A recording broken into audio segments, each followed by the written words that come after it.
Esta es la entrevista de Fausto Yepes, hoy con...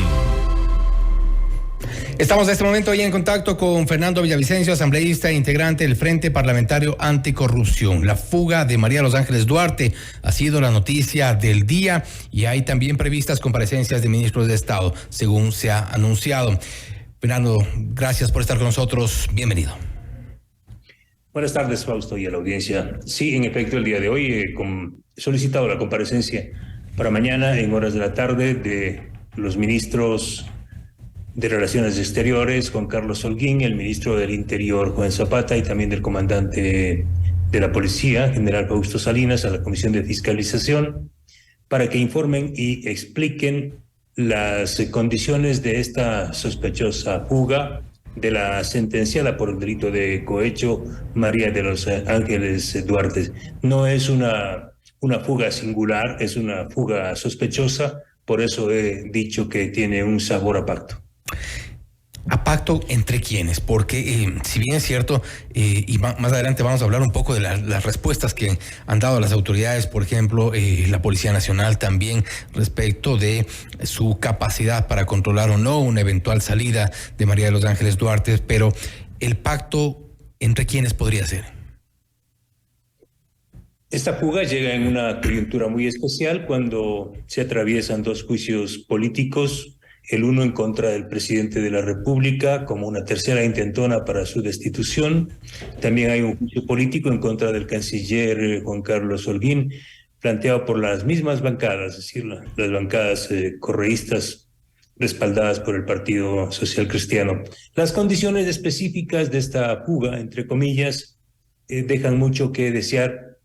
Estamos hablando no de un delincuente común, estamos hablando de uno de los pocos delincuentes de cuello blanco procesados, sentenciados en este país, como parte del caso Arroz Verde Sobornos. Se trata de María de los Ángeles Duarte. Ella, no podemos hablar estrictamente de un escape o de una fuga, porque ella ingresó libremente a la casa del embajador argentino en Quito y salió libremente. El momento en el que ella abandona el país, ese momento estamos hablando de una fuga, de un escape. Ella es una prófuga de la justicia este momento y son las autoridades de policía las que tienen que responder. Primero, de lo que conocemos, ella estaba con custodia policial permanente en el ingreso a la residencia del embajador argentino en Quito. Segundo, es el propio embajador quien días después, solo sobre la base de la seguridad de que la señora María de los Ángeles Duarte estaba en su destino señalado, que es Venezuela. Una vez que ella ya estaba en Venezuela, entonces el embajador procede a notificar a la Cancillería con la fuga. La señora ya no aparece, salió tranquilamente de la residencia, bajó a la avenida 6 de diciembre, tomó la ecovía y se fue a su casita. Más o menos esto no puede pasar, porque el Ecuador no puede ser tratado así. Es decir, aquí tiene que haber una explicación de quiénes fueron los responsables, los oficiales de la policía que estaban a cargo de la custodia de la casa del embajador de Argentina en Quito, y el embajador de la República Argentina no puede venir con una explicación tan peregrina. Mire, señor, se nos ha escapado. Él es corresponsable y cómplice de una fuga, este momento y judicialmente hablando. Ahora, y hablando concretamente del método de fuga que habría utilizado, la forma para salir de la residencia del embajador de Argentina en nuestro país, María de los Ángeles Duarte, la Policía Nacional, por ejemplo, ha dicho en algunos temas, y yo creo que hay razón allí, que tampoco pueden realizar, por ejemplo, un procedimiento a los vehículos que tienen carácter diplomático ni en el interior ni en el espacio público. Es decir, si la señora salía escondida en uno de los vehículos diplomáticos, como en efecto se ha dicho que salió uno de los vehículos, ellos presumen que esto ocurrió el sábado, ellos no podían tomar ningún tipo de acción, ni revisar el auto, no había manera de hacer este tipo de procedimientos. Siendo así, María de los Ángeles Duarte pudo haber escapado no este fin de semana, hace 6 meses, hace un año. Esto puede haber ocurrido en cualquier momento, dadas las condiciones en las cuales podía o no actuar la Policía Nacional. Ahí quizá se presume algún tipo de acción ya coordinada con autoridades eventualmente diplomáticas acá. Esa es la primera sospecha, que recae la responsabilidad en el embajador de Argentina acá y todo el cuerpo diplomático que se encontraba en la casa del embajador en Quito, porque hay, de ser esta la narrativa exacta, y efectivamente así es, la policía no tiene la capacidad de hacer requisas a los vehículos diplomáticos. Esta sí apunta a una responsabilidad directa del embajador de Argentina en Ecuador, quien habría facilitado, de ser esta la narrativa exacta, habría facilitado la salida de la residencia en condiciones en que él sabía de la existencia de una orden de captura de la Corte Nacional de Justicia en contra de la señora María de los Ángeles Duarte. Pero la responsabilidad del Estado y del gobierno nacional por la fuga, por la salida del Ecuador, esto tiene que haber una explicación seria y documentada del Ministerio del Interior. ¿Cuáles fueron los controles que ella burló? Salió por tierra, salió por Rumichaca, tomó acaso una avioneta particular y salió de una pista clandestina. Se entiende que no puede salir de una pista regular, de un aeropuerto. Salió acaso de una pista clandestina. Y también merece la explicación de parte del gobierno de Colombia, porque si pasó por Colombia, ¿sí?, ¿cuáles fueron las facilidades que le ofreció el gobierno de Gustavo Petro para que ella llegue hasta Venezuela? En estas condiciones, la respuesta de Cancillería, hay quienes consideran que ha sido tibia declarar persona non grata al embajador de Argentina en nuestro país, Gabriel Fuchs, y de hecho, horas antes, sin que haya siquiera este pronunciamiento, en uno de nuestros espacios informativos, Mauricio Gándara, ex canciller ecuatoriano, se refería precisamente a esta posición. Él decía no solo declararle persona non grata, sino expulsarlo del país. ¿Se lee como tibia esta posición de Cancillería ahora? Como casi todas las acciones del gobierno del presidente Lasso son tibias. Yo coincido con Mauricio Gándara. La primera reacción, el momento en el que el gobierno del Ecuador fue informado de la forma como lo ha hecho el gobierno, el embajador argentino en Ecuador, lo que meritaba es la expulsión inmediata y un reclamo directo al gobierno de Fernández por parte del gobierno del presidente Lasso. Esto es un ataque a la soberanía jurídica de este país. Estamos hablando de una sentenciada en uno de los casos más importantes de corrupción de la historia, tal vez, de este país. Pero hay antecedentes, estimado Fausto, que los ciudadanos no pueden dejar colgado. Y estos antecedentes son del comportamiento no solo tibio de funcionarios del gobierno del presidente Lasso. Yo he referido esta mañana en una conferencia de prensa que a mí me llama mucho la atención y me genera sospechas del comportamiento de estos funcionarios y exfuncionarios del gobierno del presidente Lasso. Recordemos que el habeas corpus otorgado a Jorge Glass por el juez de Manglar Alto mereció el repudio ciudadano, y en una reunión en el Palacio de Gobierno, en el despacho del ministro, el exministro Jiménez, él me confesó que efectivamente se trató de un acuerdo singular, un acuerdo silente. Dejemos pasar. Ellos sabían exactamente el procedimiento, cómo iba a generarse ese habeas corpus, y dejaron que pase. Esas fueron las palabras textuales, porque yo le requerí al ministro que le diga la verdad a un legislador sobre lo que había pasado, porque estamos hablando de que horas antes el bloque parlamentario de UNE se abstuvo de votar por la ley tributaria, y un poco la respuesta del gobierno de Lasso fue garantizar el habeas corpus para el ex vicepresidente de la República. Pero eso es grave, el gobierno está manejando jueces. Pero lo hicieron, siempre ha sido así. No podemos ser ingenuos. La política siempre controla la justicia en estos paisitos como el nuestro. Mire, hay otra respuesta que yo tuve un cruce de términos muy duros con el presidente Guillermo Lasso justo el día 30 de enero, cuando hablamos del caso León de Troya.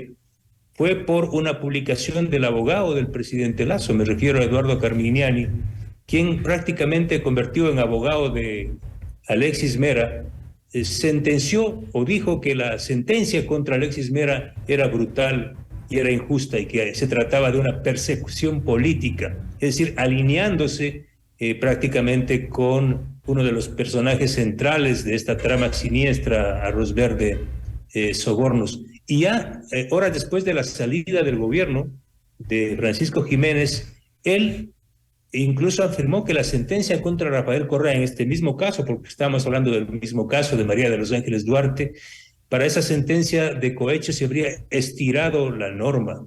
Es decir, hay demasiadas coincidencias de estos beneplácitos, de estas simpatías y cercanías de funcionarios del gobierno del presidente Lasso con el correísmo. Y en esta coyuntura de un juicio político en contra del presidente y un juicio político también en contra del canciller, yo creo que amerita de urgencia mayores respuestas certeras y documentadas para creerles, porque yo no les creo lo que están señalando ahora las autoridades del gobierno del presidente Lasso. Ahora, volviendo un poco y regresando un poco al tema del escape de María de los Ángeles Duarte, ¿qué puntos débiles se puede identificar? Por un lado, en la custodia que debió estar atenta en los exteriores de la embajada de la residencia de la embajadora argentina en nuestro país, por un lado, por otro también, bueno, identificábamos sobre el control en fronteras. ¿Cuáles son los puntos débiles que se identifica respecto de este escape? Cuando hay un acuerdo no hay puntos débiles ni puntos fuertes. Si hay un escape, si hay un acuerdo preparado, uno sabe lo que se hace. Y es demasiada inacción de la fuerza pública. Mire, estamos frente a una policía nacional que está capacitada para hacer acciones, en este caso, de inteligencia. Pero aquí prácticamente se les fue por la galleta, ¿no? Se escapa uno de los principales funcionarios sentenciados del gobierno de Correa. Y también quiero hacer notar otro antecedente. El propio gobierno anunció o reveló una reunión mantenida con el ex asambleísta y abogado de Rafael Correa, Fausto Jarrín, y la señora Marcela Aguiñaga. Y esta agenda de reunión con el gobierno del presidente Lasso incorporó varios puntos orientados a garantizar la prelibertad de sentenciados del Correato, pero principalmente era la entrega del salvoconducto para que María de los Ángeles Duarte pueda viajar a la República Argentina. Reitero, he hecho notar el día de hoy al menos 5 aspectos importantes que conducen a identificar una suerte de acuerdo para esta fuga vergonzosa, sí, que nos deja al país realmente humillados a nivel internacional. Si hubiese un pacto o un acuerdo entre el gobierno y el correísmo, ¿cuál es el efecto que ha tenido en la Asamblea Nacional? Un poco las tensiones bajan, quizá este acalorado discurso por el juicio político, por tumbar a Guillermo Lasso de la presidencia, ¿ha bajado de tono? El correísmo sabe manejar muy bien estos recursos, están arrinconando al gobierno y lo que han hecho con el juicio político, con el informe, con este mamotreto, como yo llamo bestiario jurídico, este informe de la Comisión Multipartidista, pese a sus inconsistencias y a su condición deleznable, lo que ha hecho es arrinconarle al gobierno, poner al filo del abismo. Y el correísmo ha actuado así en 3 ocasiones. La agenda principal del correísmo en este país no es la defensa de los intereses nacionales, del petróleo, de los recursos naturales. La agenda central del correísmo es la libertad de sus sentenciados y prófugos, es la búsqueda de impunidad. Eso es lo que están marcando ellos. Y sin duda ellos están utilizando este instrumento del juicio político en contra del primer mandatario para arrinconarlo más. Ya acaban de obtener una gran victoria. Miren, yo quiero decir al país, para mí esto es una humillación. Y para el periodismo de investigación esto es una humillación, es un golpe letal.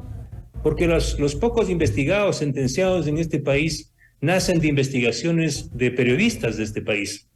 Pero casi todos están saliendo por la puerta grande, por la puerta por donde entraron. ¿Sí? Jorge Glass, Alexis Mera, Marco Calvopiña, Alex Bravo, la fuga de la señora Duarte.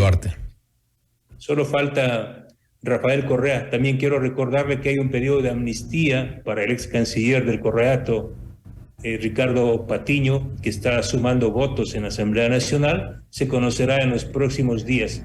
Es decir, el correísmo está consiguiendo todo lo que ha querido. Y ninguna es una gran política de beneficio social, para nada. Lo que está consiguiendo el correísmo es la libertad de sus delincuentes. Asambleísta, y con esto cierro, vamos a tratar a profundidad más de este tema en otras entrevistas, pero no quiero dejar pasar.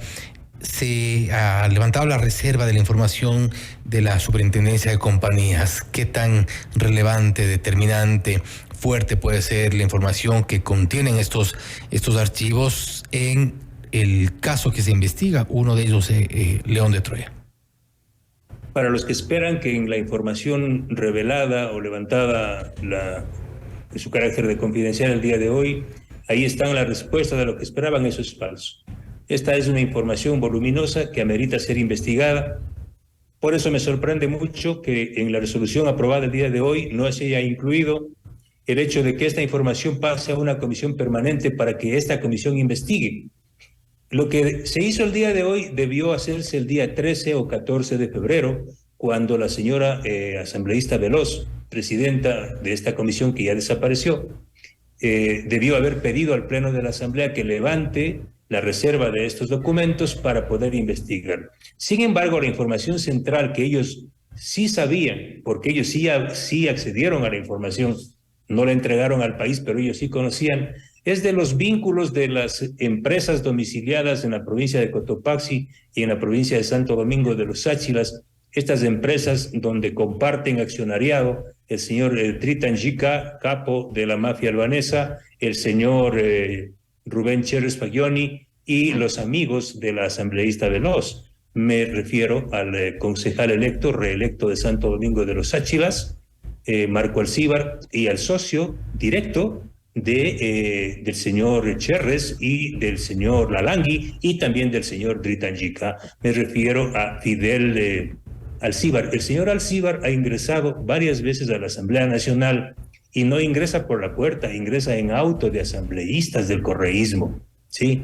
Es decir, este narcotraficante ingresa tranquilamente a la Asamblea Nacional. Lo que pasa es que esta comisión no quiso investigar los vínculos, como tampoco han investigado los vínculos del alterno de la asambleísta Veloz con contratos en los gobiernos locales, en el gobierno central y otros vínculos que están pendientes. Esto es importante. En cuanto a los nombres que constan en la bitácora de la Presidencia de la República, lo que yo dije hoy en el Pleno, y lo dije así a viva voz, es que debían haber pedido la bitácora de la cochera, porque por la cochera entraban los correístas, no por la puerta principal. Por eso hay que pedir esa bitácora de la cochera, y cuando digo bitácora digo la metáfora.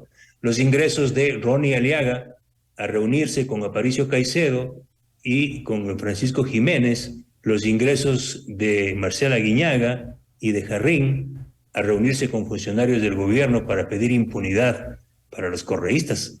Esos nombres no están en la bitácora de la puerta principal de Carondelet, están en la puerta de atrás. Hay mucho seguramente por desenredar en esta información entregada de la Superintendencia de Compañías y también de la bitácora de Carondelet, tanto por investigar. Asambleísta, gracias nuevamente por estar con nosotros. Buenas tardes.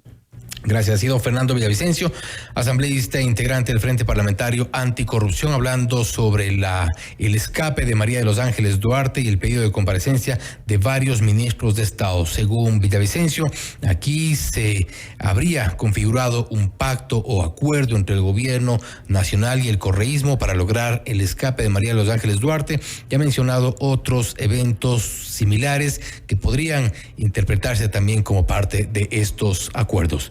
Esto es Notimundo Estelar, siempre bien informados.